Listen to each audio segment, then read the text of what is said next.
Hello everyone, सभी को नमस्कार। स्वागत है आपका हमारे चैनल शारदा सक्सेस 10M में। सब्सक्राइब कीजिए हमारे चैनल को, जानिए लेटेस्ट अपडेट। हाल ही में राष्ट्रपति महोदय ने गज महोत्सव 2023 का उद्घाटन किया।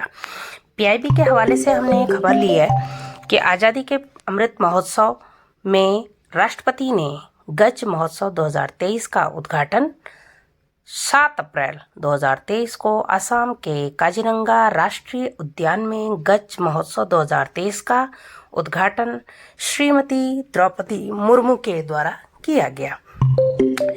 ये भारत में पहाड़ी राज्य हिमालयी राज्य आसाम में इसका आयोजन हुआ है।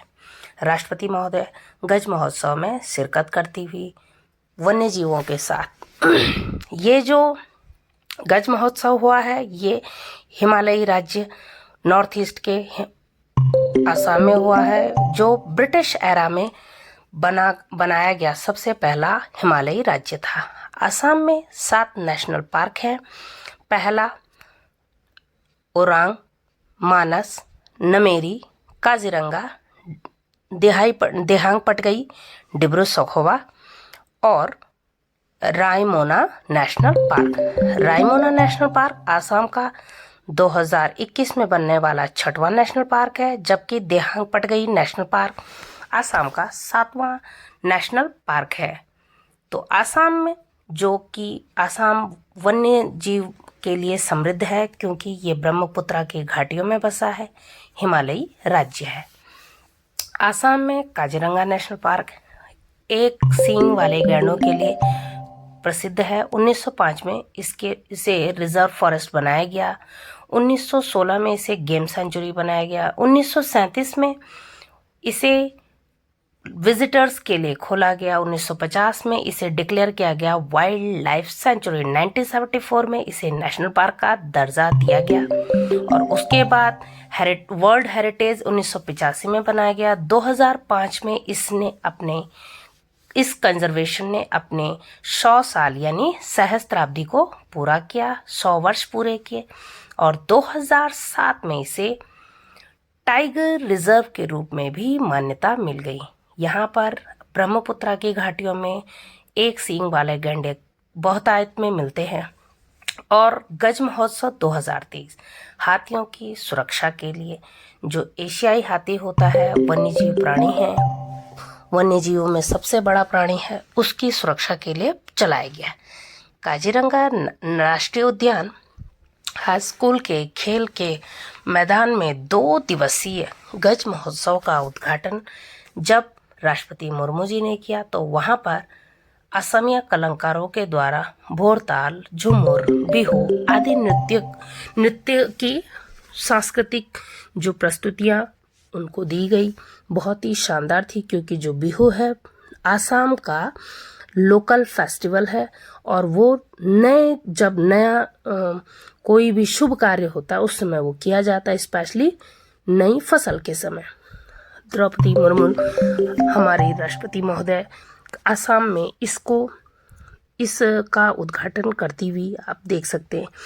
आसाम में जो भारत में जो हाथी है वो एशियन एलिफेंट है।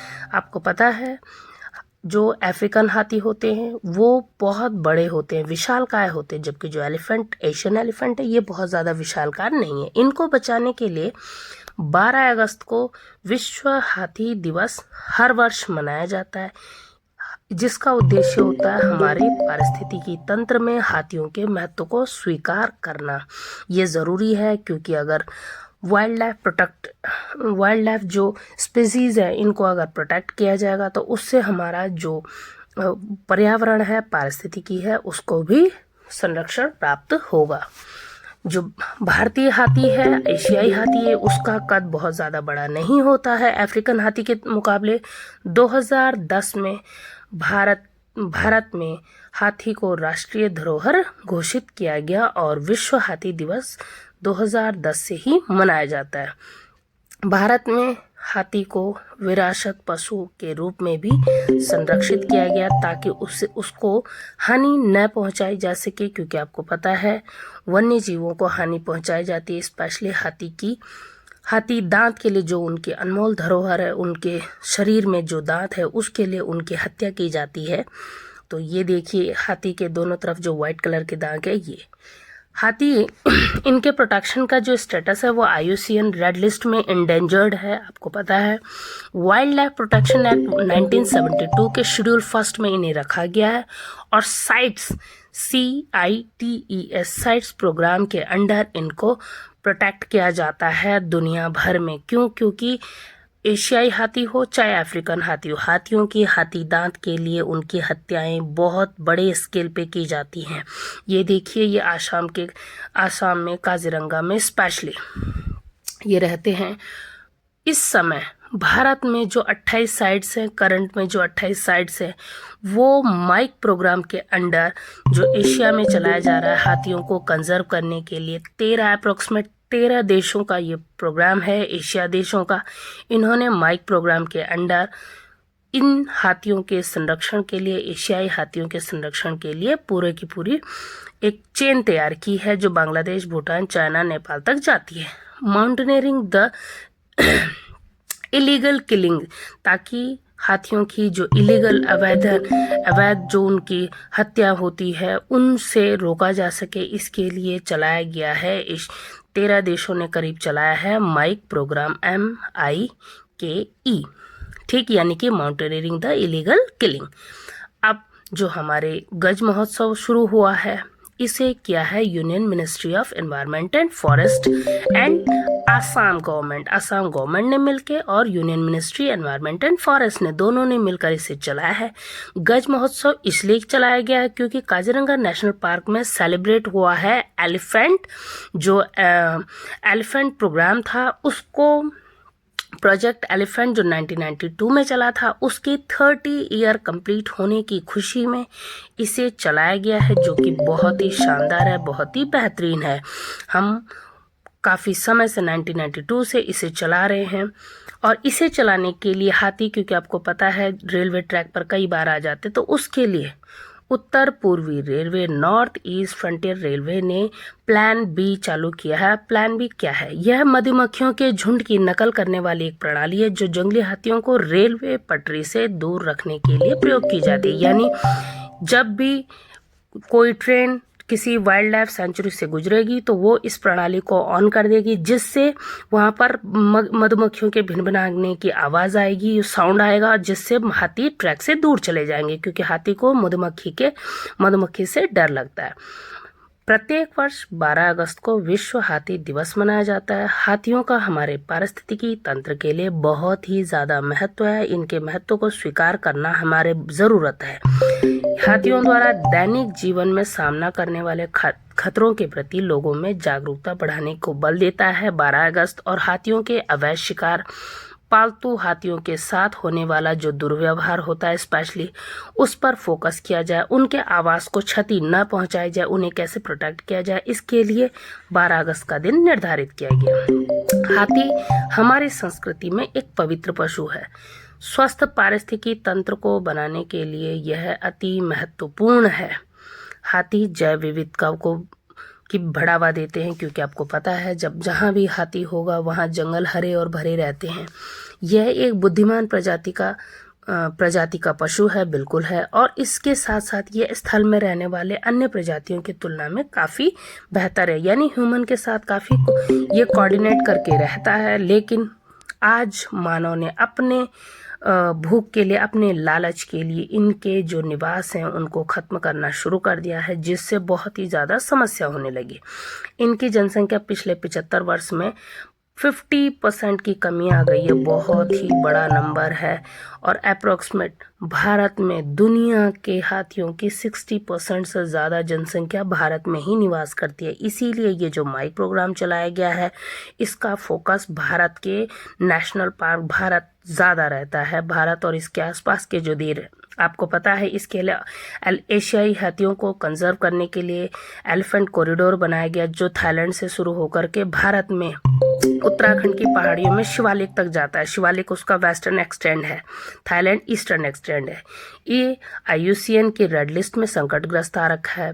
अफ्रीकी हाथी गंभीर रूप से संकटग्रस्त है, लेकिन जो हमारा एशियाई हाथी है ये तो लुप्तप्राय की स्थिति में आ गया, जबकि सवाना का जो अफ्रीकी सवाना हाथी है ये भी लुप्तप्राय स्थिति में, यानी और इनका जो हत्या होती है लुप्तप्राय, प्राकृतिक रूप से ये लुप्तप्राय नहीं हो रहे बल्कि इनकी हत्या की जाती है एक गिरोह के द्वारा, एक जो मैकेनिज्म गिरोह है जो ऐसे कार्य करते हैं और वो हाथी दांत के लिए इनकी हत्या करते हैं, और इस वजह से इस पशु को आज जीवन इतना संकट में है, आज ये लुप्तप्राय होने की स्थिति में आ गया। इसीलिए इसके महत्व को बढ़ाने के लिए, इसके महत्व को दुनिया को बताने के लिए इसे शुरू किया गया। गज उत्सव में 5 reduced female elephant find new life at Haryana rehabilitation centre. यहाँ से जो 5 फीमेल हाथियाँ हैं उनको नई लाइफ देने के लिए, यानी कि उनको आगे जीवन में आगे बढ़ाने के लिए उन्हें रिहैबिलिटेशन सेंटर, यानी कि जैसे कोई बीमार हो, जैसे कोई, उसके लिए बनाया गया सेंटर। कहाँ पर? हरियाणा में। ये बहुत ही अच्छी बात है। साथ में प्राकृतिक आवास के इनको क्षति न पहुँचाई जाए। इनके जो विखंडित जंगल हैं वो विखंडित जंगल मानव बस्तियों के करीब ला रहे हैं, जिससे मानव में और हाथियों में, यानी वन्यजीवी पशुओं में और मानवों में काफ़ी कॉन्फ्लिक्ट दिखता है, जो कि बहुत ही चिंताजनक विषय है। प्रत्येक वर्ष हाथियों के संघर्ष में अप्रोक्सीमेट 500 लोगों की मृत्यु हो जाती है। ये बहुत ही चिंताजनक है। हाथियों की अवैध हत्या की निगरानी के लिए mountaineering of illegal killing of elephant यानी माइक प्रोग्राम चलाया गया है। इसे साइट्स के पक्षकारों के द्वारा कॉन्फ्रेंस ऑफ पार्टी COP के द्वारा अज्ञापित किया गया। कोप जो कॉन्फ्रेंस होती होगी आपको पता है, ये जलवायु से संबंधित, जैव विविधता से संबंधित होती है।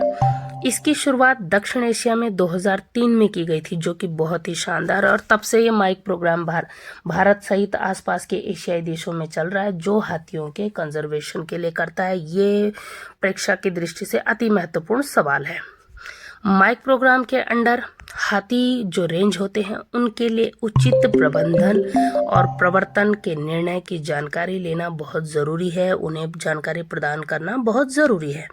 आपको पता है, आज से कुछ साल, 1 साल पहले केरल में एक हथनी की ऐसी ही किसी कारण से मृत्यु हो गई थी। इस तरह के जो मैन और वाइल्ड लाइफ कॉन्फ्लिक्ट होते हैं, इनको बचाने के लिए भी इस प्रोग्राम के अंतर्गत, साइट्स प्रोग्राम के अंतर्गत काफ़ी नए नए तरीके ईजाद किए जाते हैं, किस तरह से वन्य जीवों को सुरक्षित रखा जा सके। इसके लिए बड़े बड़े साइंटिस्ट से बात होती है। भारत में जैसे चिरांग रिपु हाथी रिजर्व आसाम में, देवमाली हाथी रिजर्व अरुणाचल में, देहिंग पटगई हाथी रिजर्व आसाम में, गारो हिल्स हाथी रिजर्व मेघालय, पूर्वी दोवार हाथी रिजर्व वेस्ट बंगाल, मयूरगंज हाथी रिजर्व ओडिशा, शिवालिक हाथी रिजर्व उत्तराखंड, मैसूर हाथी रिजर्व कर्नाटका, नीलगिरी हाथी रिजर्व तमिलनाडु। ये जो रिजर्व है, एलिफेंट रिजर्व है, ये स्पेशली इनको प्रोटेक्ट करते हैं ताकि इन एलिफेंट्स को किसी भी तरह से कोई प्रॉब्लम ना हो। हमने बताया एलिफेंट कॉरिडोर का वेस्टर्न एक्सटेंड भारत में शिवालिक हाथी रिजर्व उत्तराखंड है, जबकि इसका ईस्टर्न एक्सटेंड थाईलैंड तक जाता है।